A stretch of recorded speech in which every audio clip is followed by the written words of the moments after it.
আজ আমি তোমাদেরকে দেখাবো আমার শ্বশুরবাড়িতে ঘরের কাজ কত দূর হলো। আজ থেকে দুদিন আগে আমি একটা ভিডিও ছেড়েছিলাম যে ব্লগ আসছে খুব তাড়াতাড়ি। সেখানে অনেকেই বলেছে যে কবে ব্লগটা আসছে।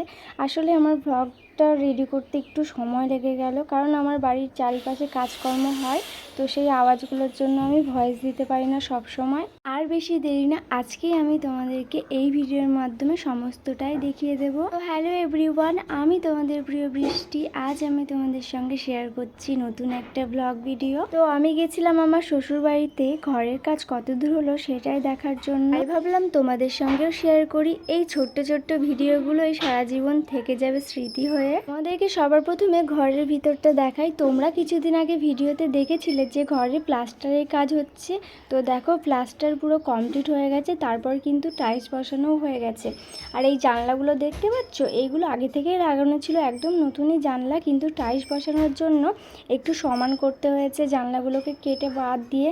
তো যাই হোক, জানলা আর এই যে ঘরের টাইলস বসানোর প্লাস্টার সমস্ত কিছু হয়ে গেছে। আর বাইরে এই যে রান্নাঘর, আর রান্নাঘরের কাজ চলছে, তবে এখনও 2-1 দিন দেরি আছে কাজটা কমপ্লিট হতে। যাই হোক, রান্নাঘরেও কিন্তু টাইলস বসানো হয়েছে। আর জানো তো আমাদের এই সাইডেও কিন্তু ঘর আছে, তবে সেগুলো তোমাদেরকে এই ভিডিওর মাধ্যমে দেখাচ্ছি না, পরে একটা নেক্সট ভিডিওতে তোমাদেরকে দেখাবো, কারণ আমি ভিডিওটা করিনি ওই সাইডের ঘরগুলো। আমাদের রান্নাঘরটা আর আমাদের ঘরটা কেমন হচ্ছে তোমরা কিন্তু অবশ্যই কমেন্ট করে জানিও। আমি তোমাদের কমেন্টের অপেক্ষায় রইলাম। আর জানো তো আমার বড় কিন্তু কাজ করছে। তো যাই হোক, আমি বসে বসে ওদের কাজ দেখছিলাম, আমার বেশ ভালোই লাগছিল। তোমরা অনেকেই বলো আমি টিপ পরি না, আজকে দেখো আমি টিপ পরেছি। এবার বলো টিপ পরে না না পরে বেশি ভালো লাগছে? আমার ভিডিও বানাতে ভীষণ লজ্জা লাগছিল, কিন্তু আমার শাশুড়ি মা মানে মা আর দিদি ভাই আমাকে বলছিল যে ভিডিও বানা। তো যাই হোক, সেই কারণে একটু একটু ভিডিও ক্লিপ নিয়েছিলাম, আর সেগুলোই আমি তোমাদের সঙ্গে শেয়ার করলাম। আর জানো তো আমার শাশুড়ি মা মানে মা আমাকে বলে যে তুই খালি ভিডিও বানাবি, আমি আমার বাড়ির সমস্ত কাজকর্ম করে নেব।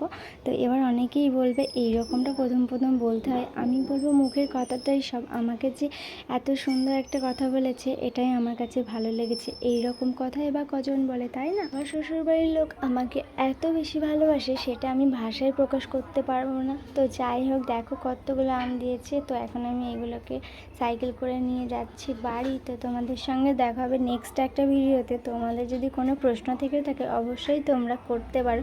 আর তোমাদের আজকের ব্লগটা কেমন লাগলো অবশ্যই কিন্তু কমেন্ট করে জানিও। টাটা সবাইকে, ভালো থেকো সবাই, আর আমার নেক্সট ভিডিওগুলোও দেখো। বাই।